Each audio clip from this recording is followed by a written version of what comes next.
မိချိုရေဒီနေ့အဖွားနဲ့ပန်းပင်ဆိုင်မလား ဆိုင်မယ်တောင်း ဒါကအထူးမျိုးစေ့ပဲ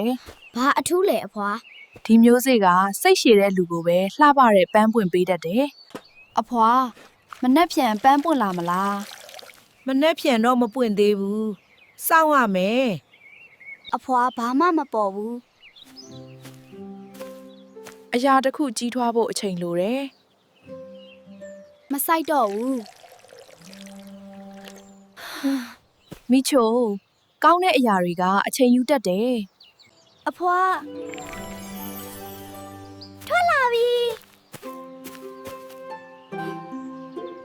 အဖွာအရန်လှတယ် မိချိုရဲ့စိတ်ရှည်မှုကြောင့်ဒီပန်းပွင့်လာတာပဲ စိတ်ရှည်ရင်ကောင်းတဲ့အရာတွေဖြစ်လာတတ်တယ် ဟုတ်တယ်စိတ်ရှည်မှုကအရေးကြီးဆုံးသင်ခန်းစာတွေထဲကတစ်ခုပါပဲ အ